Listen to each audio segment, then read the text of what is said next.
नमस्कार। न्यूज़ क्रांति की ऑडियो समाचार सेवा आज क्या हुआ में सभी सुनने वालों का हार्दिक स्वागत है। एक नज़र देश दुनिया की तमाम बड़ी खबरों पर। लक्ष्मी विलास बैंक में ग्राहकों के लिए दैनिक निकासी सीमा तय। गुरुवार को बेंगलुरु प्रौद्योगिकी संस्थान को संबोधित करेंगे प्रधानमंत्री मोदी। कांग्रेस ने कहा जेएनयू का नाम बदलने के बजाय नया विश्वविद्यालय बनाए सरकार। कांग्रेस ने साधा केजरीवाल सरकार पर निशाना, कहा दिल्ली में कोरोना रोकने के लिए पूर्ण लॉकडाउन जरूरी। नए शिखर पर शेयर बाजार, सेंसेक्स में 315 और निफ्टी में 94 अंकों की उछाल। और भारत ने संयुक्त राष्ट्र में पाकिस्तान पर साधा निशाना। अब समाचार विस्तार से। कहते हैं ओल्ड इज गोल्ड कहलाता है, इसलिए तो कानपुर आज भी दुलारी ज्वेलर्स ग्रुप पर अपना भरोसा जताता है। दुलारी ज्वेलर्स ग्रुप, कानपुर की pure old and trusted jewellery showroom. Visit की Dulari jewellers Kidwai Nagar and Dulari jewellers Lal बंगला।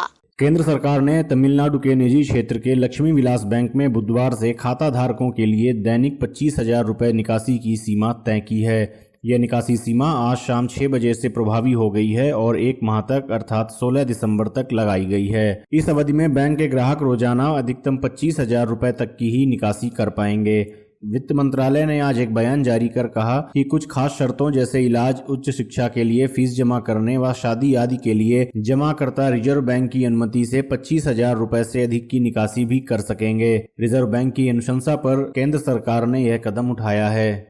प्रधानमंत्री नरेंद्र मोदी गुरुवार को वीडियो कॉन्फ्रेंसिंग के जरिए बेंगलुरु प्रौद्योगिकी सम्मेलन 2020 का उद्घाटन करेंगे। 2 दिन के इस सम्मेलन का आयोजन कर्नाटक सरकार ने कर्नाटक नवाचार एवं प्रौद्योगिकी सोसाइटी, कर्नाटक सरकार के सूचना प्रौद्योगिकी संबंधी vision group, biotechnology and startup, software technology park of India और एक्टिव साइंस टेक कम्युनिकेशंस के सहयोग से किया है। सम्मेलन में ऑस्ट्रेलिया के प्रधानमंत्री स्कॉट मॉरिसन, स्विस कन्फेडरेशन के उपाध्यक्ष गाई पारमेलिन और कई अन्य गणमान्य हस्तियां भाग लेंगी। इनके अलावा देश तथा विश्व के अग्रणी विचारक, उद्योग जगत के अग्रिम पंक्ति के नायक, तकनीकी विशेषज्ञ, अनुसंधानकर्ता, नवोन्वेषक, निवेशक, नीति निर्माता व शिक्षा क्षेत्र की महत्वपूर्ण हस्तियां भी सम्मेलन में शामिल होंगी। इस वर्ष इस सम्मेलन का मुख्य विषय नेक्स्ट इज नाउ है। इसके तहत कोविड महामारी के बाद के विश्व में उभरती मुख्य चुनौतियों और सूचना प्रौद्योगिकी एवं इलेक्ट्रॉनिक्स तथा बायोटेक्नोलॉजी के क्षेत्र में प्रमुख प्रौद्योगिकी और नवोन्वेषी तकनीकों के प्रभाव पर मुख्य रूप से चर्चा होगी। कांग्रेस ने कहा है कि जवाहरलाल नेहरू विश्वविद्यालय जेएनयू का नाम बदलने के बजाय सरकार को स्वामी विवेकानंद के नाम पर अलग विश्वविद्यालय की स्थापना करनी चाहिए। कांग्रेस प्रवक्ता अजय माकन ने मंगलवार को एक संवाददाता सम्मेलन में जेएनयू का नाम बदले जाने संबंधी सवाल पर कहा कि नाम बदलना विकास की नीति नहीं है। कांग्रेस नाम बदलने की राजनीति में कभी विश्वास नहीं करती है।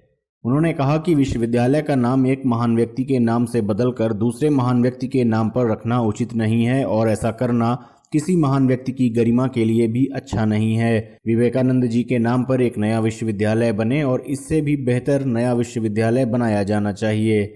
प्रवक्ता ने कहा कि नाम बदलना किसी भी स्तर पर विकास कार्य नहीं होता। सरकार की लकीर मिटाने की जगह नई और बड़ी लकीर खींचनी चाहिए और यही सबके लिए बेहतर होगा। कोरोना वायरस कोविड-19 की वैक्सीन के संबंध में आई सकारात्मक खबरों से अधिकतर एशियाई बाजारों के साथ घरेलू शेयर बाजार भी मंगलवार को तेज छलांग लगाकर नए शिखर पर पहुंच गए।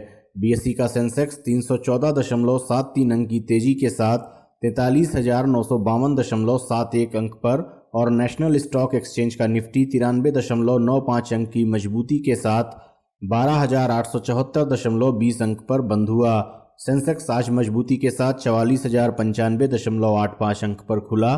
कारोबार के दौरान यह 44,161.16 अंक के दिवस के उच्चतम और 43,699.22 अंक के दिवस के निचले स्तर से होता हुआ गत दिवस की तुलना में 0.72% के उछाल के साथ 43,952.71 पर बंद हुआ।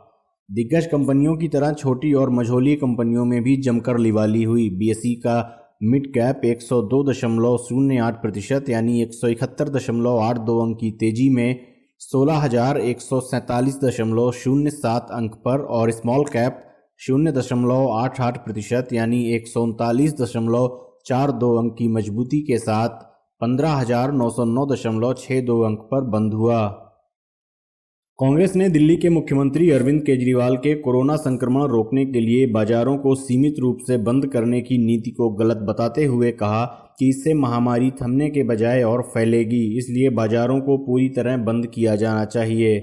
कांग्रेस प्रवक्ता अजय माकन ने मंगलवार को एक संवाददाता सम्मेलन में कहा कि आंशिक रूप से बाजार बंद करने के बजाय पूरा लॉकडाउन किया जाना चाहिए। इसी तरह से मेट्रो भी सीमित रूप से नहीं चलाई जानी चाहिए।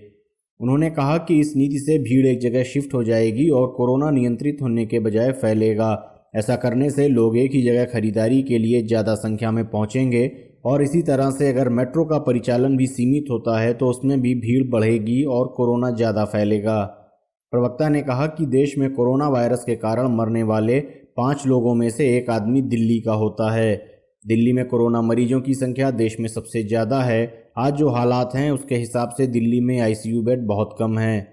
अरविंद केजरीवाल ने दिल्ली के विज्ञापनों पर 32 करोड़ रुपए खर्च किए। यदि उस पैसे का इस्तेमाल कोरोना रोकने के लिए होता और अस्पतालों की संख्या बढ़ाई जाती तो महामारी पर अंकुश लगाया जा सकता था।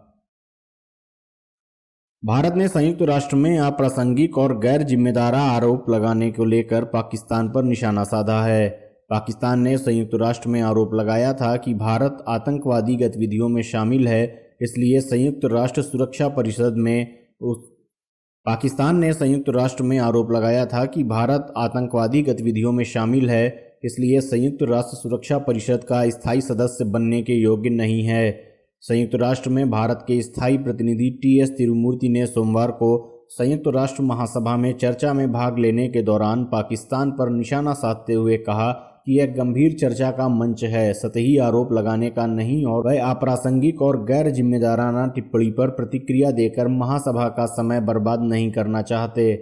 तिरुमूर्ति ने कहा कि मैं पाकिस्तान के प्रतिनिधि की तरफ से की गई अप्रासंगिक और गैर जिम्मेदाराना टिप्पणी पर प्रतिक्रिया देकर महासभा का समय नहीं बर्बाद करूंगा। उन्होंने सुरक्षा परिषद की सदस्यता बढ़ाने, निष्पक्ष प्रतिनिधित्व और इससे संबंधित अन्य मुद्दों को लेकर हो रही चर्चा में भाग लेने के दौरान कहा कि यह गंभीर चर्चा का मंच है और अनर्गल आरोप नहीं लगाए जाने चाहिए। तिरुमूर्ति ने संयुक्त राष्ट्र में पाकिस्तान के प्रतिनिधि मुनीर अकरम के उन आरोपों पर प्रतिक्रिया दी जिसमें उन्होंने कहा था कि भारत आतंकवादी गतिविधियों में शामिल है, इसलिए संयुक्त राष्ट्र सुरक्षा परिषद यूएनएससी का स्थायी सदस्य बनने के योग्य नहीं है। कहते हैं ओल्ड इज गोल्ड कहलाता है, इसलिए तो कानपुर आज भी दुलारी ज्वेलर्स ग्रुप पर अपना भरोसा जताता है। दुलारी ज्वेलर्स ग्रुप, कानपुर की pure old and trusted jewellery showroom. Visit की Dulari jewellers Kidwai Nagar and Dulari jewellers Lal Bangla. आज क्या हुआ में ये थी देश दुनिया की तमाम बड़ी खबरें। अन्य खबरों व विस्तृत समाचार के लिए आप हमारी वेबसाइट www.newskranti.com पर लॉगिन कर सकते हैं। न्यूज़ क्रांति से जुड़े रहने के लिए धन्यवाद। शुभ रात्रि।